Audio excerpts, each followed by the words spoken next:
Oh, hello everybody, and it's another time for, well, welcome back to Tim Time. I'm Tim, and it's time to take apart that meter over there, which I know you can't see even though I'm pointing to it, but I'm just spinning you around. It's a GW Instek model GDM-8135, and I've had it for a long time. It came from a school or something. Somebody was selling a bunch of them. I got it for the right price. However, you know, right when I'm trying to do something, I'm trying to make a little project there, and right in the middle of that, it's not working, and I'll show you what the problem is. So let me spin it around and you can get a look at that. All right, so there it is. Let me turn this on. And this is fixed. This also came from the same place. It's fixed for the, or set for the fixed 5 volts. And on that scale, you can see 4.9. Turn to the 20, 4, 7, 6, what the heck? It just keeps kind of scanning around there. The 2 works. Well, I mean, I assume it works. I know it works, but it's over limits. This isn't auto ranging, so you see when you want to go to the next higher level, it's over 2 volts. So I'd go to the 20. Okay, now 20's kind of working. So maybe it's just a dirty contact. Maybe. Let's see. Works there.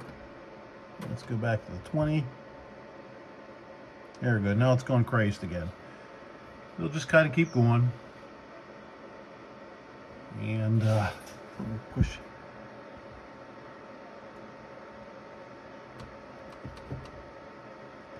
Yeah, so let's take it apart and see what we come up with. Trying to find a schematic, and the closest I can find is some block diagrams for it. All right, I'm actually using the iPhone camera, and I'm using it both with the front and the rear camera. And excuse the mess here. I was actually working on a project to demonstrate a diode switching circuit. There was that, and I was also working on a circuit, or a little tutorial for using coils or inductors. Not even really a tutorial, but anyhow, let me magnetize this a little bit here. And nothing was going as planned. And then of course I looked at the meter and I was having a hard time. I was trying to get just enough voltage to go past forward biasing a diode, so I wanted about 0.7 and somewhere between 0.7 and 3. Well, I couldn't get to 3 because my meter kept going crazy. All right, there's 4 screws out. Let's see what happens. Oh, it feels like it's going to come apart.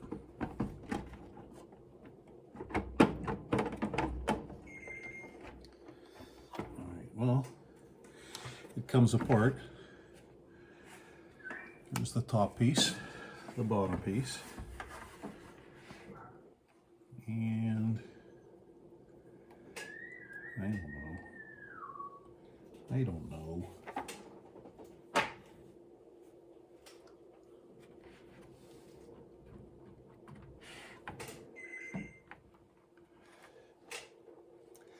Feels like, so which one was giving me problems? It was this one here.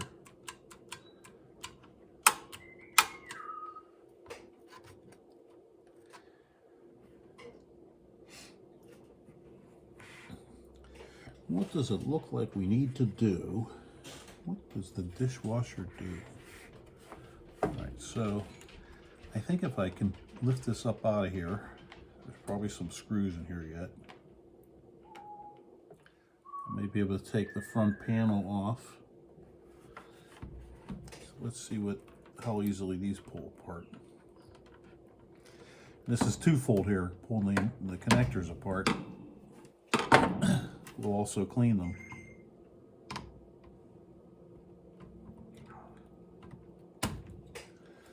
There's one.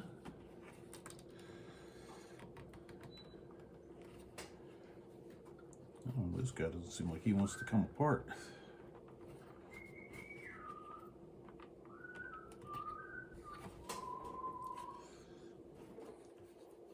Let's see the lower ones. What are the lower ones? I don't really want to yank on them.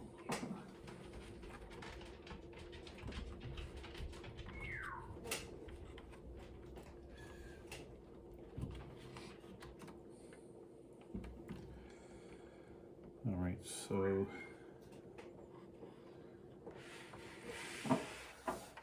if you look at the front here, you can see that this guy here has slots in it, so it can be unscrewed. Pull this over here. What I do with my screws so far. Here's 4 of these. Put them in there. Oh, check, there's a fuse in here. So that would be that's the must be the high current. That's pretty neat. Like dual purpose. All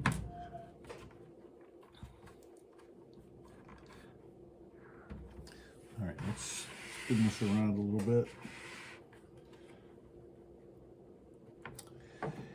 Here's a screw here.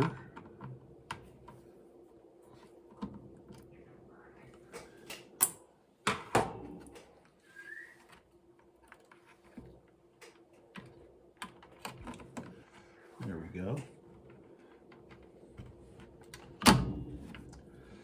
All right, so this comes right up out of our way. And then there's a shield that looks like it's glued down. And pull this connector off. This one looks like this will come right off. Yep. Now if I tilt this back, here you can see there's the shunt for the 20 amp circuit. What do we see with this?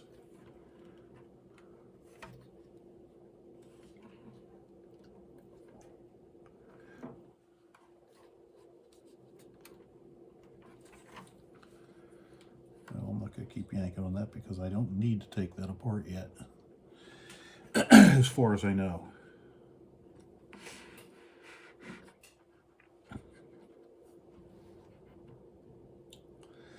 All right, but I would like to get down there and see the bottom solder joints on these switches, so I'm going to probably have to take out some more screws. Here's one here. Long screwdriver. Here's one here.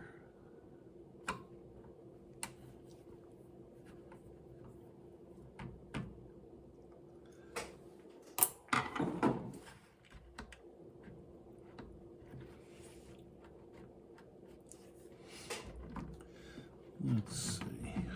Oh, just one more screw. How convenient. Let's pull this up and spin it over.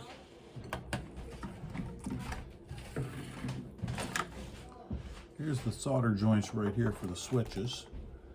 So let me get a look at that underneath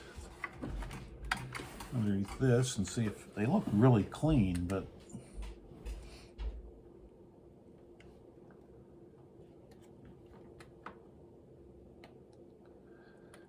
I think I'm going to need to get a better look at it. Give me a couple seconds to set that all up.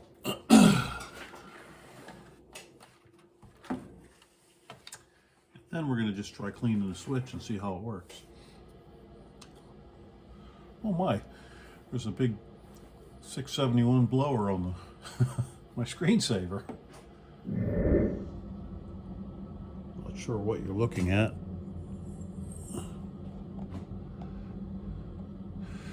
All right. So let me see if I can get this set up and we can take a gander at it.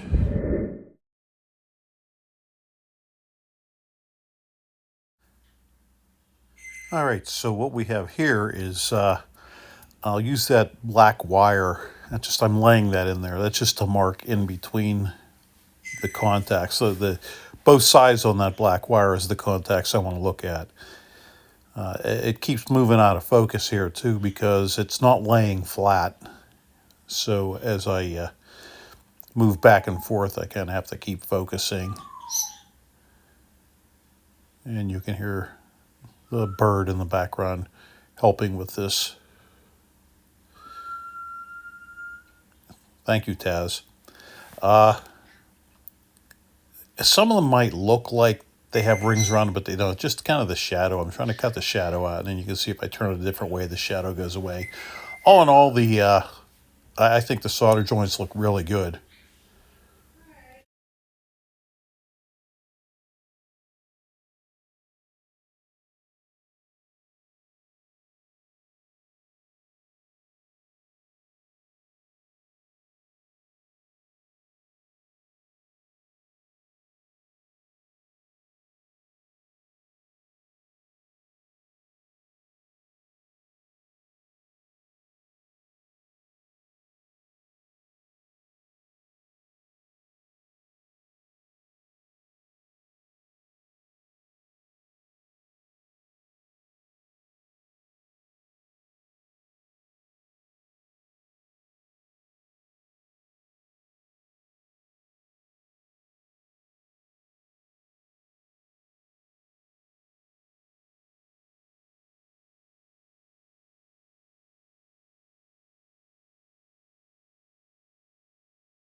All right, well, since that didn't yield too much as far as a fast solder joint or broken terminal, let's turn our attention here to this. And let's see what we have to do to clean that one.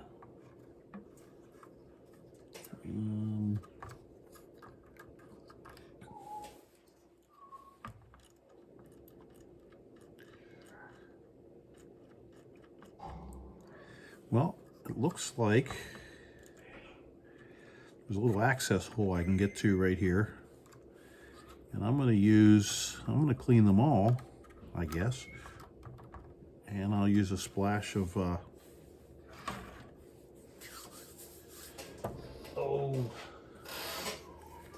deoxit.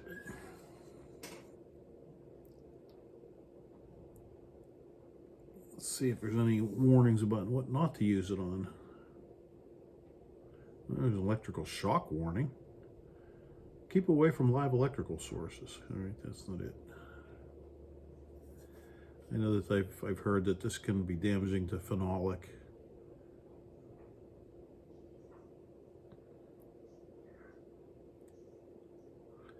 Phones, cameras, spray. Do not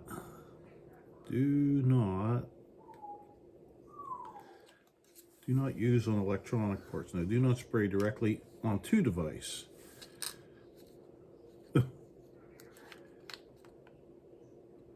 Mini spray, pens, wipe, brush.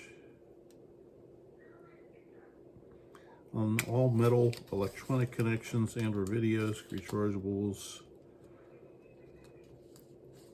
electric, and many more. I mean, I kind of think we get limited with what we can and can't do.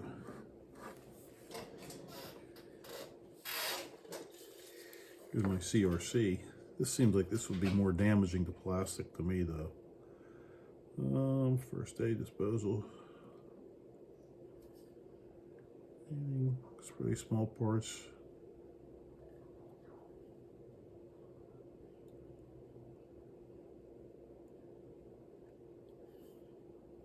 Relubrication may be necessary, and I think that's where this falls short. This actually has some lubrication in it. So let's see.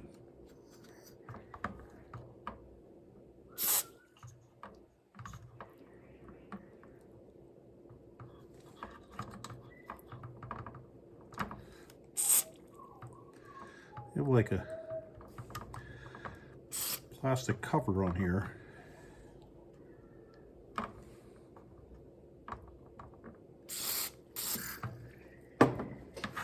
Let's see.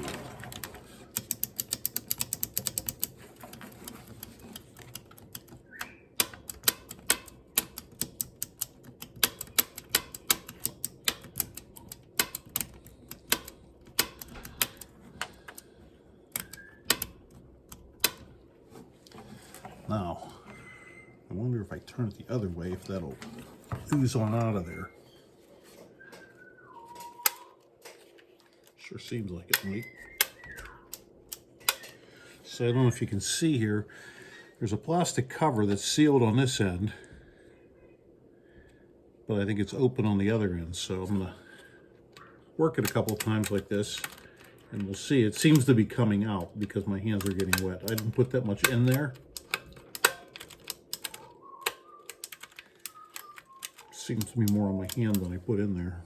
So I work those about 10 or 15 times each. So we'll do the other ones, work them as much, and then set it upside down for a few minutes.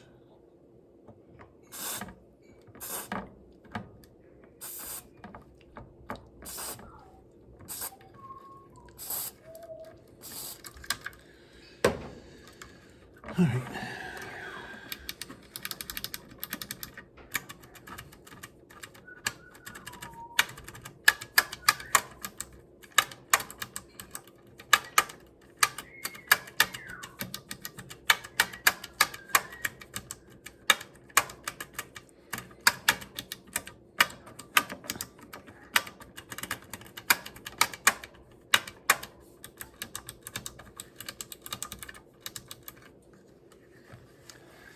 Let me turn it back over this way.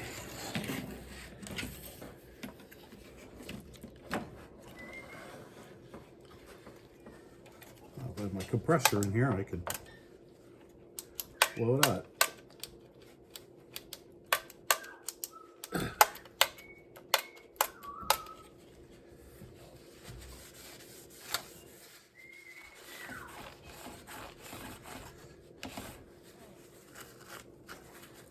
Put a coating on the board. I think it was called conformal coating.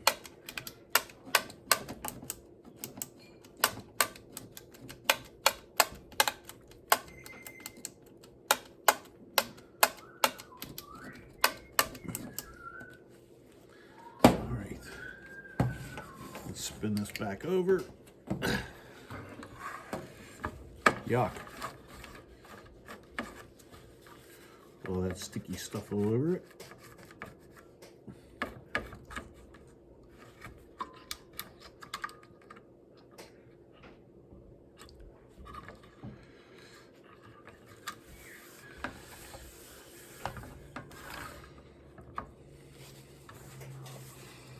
I'm gonna leave it set upside down for a little bit.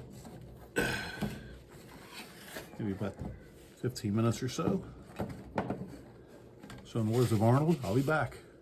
Except he says it more like, I'll be back. All right, to help it clear out a little bit more, I have it put the front face on it and back in, as you can see, but leaning forward and down, and that should get the rest of it out. It just seems like there was still a lot of the stuff trapped in there, and I'm hoping I can get that out without having to take the whole switching mechanism apart. Of course, that might not be such a bad thing after all, but I don't know if those are glued on there, but they have like a plastic cover on the top. I don't know if you can actually see it in there. The switches each have a plastic cover on them, which is kind of neat. The cleaner is coming out like this, and there's not that much of it in there, but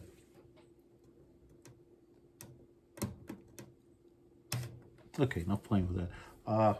If that doesn't work, I'll see if I have to take those covers off and blow it out, or I could just try blowing it out through the cover. Like I said, there's an opening on the other side.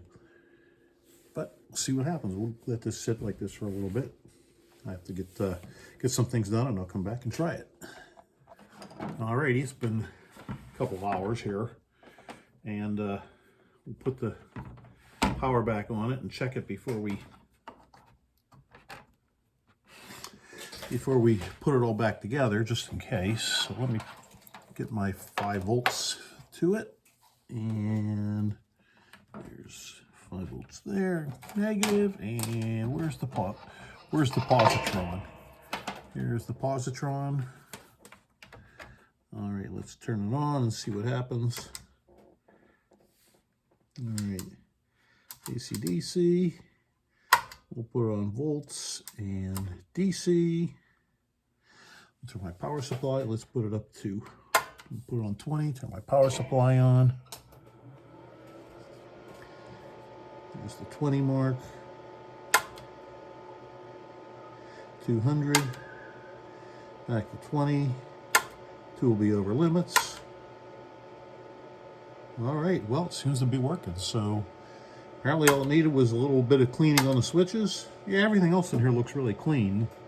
So I didn't think it would be a failure like that. I thought if anything, either a broken solder joint or switch, but that seems to be working great. So there you have it. Let me put the roof back on it and we'll button this thing up.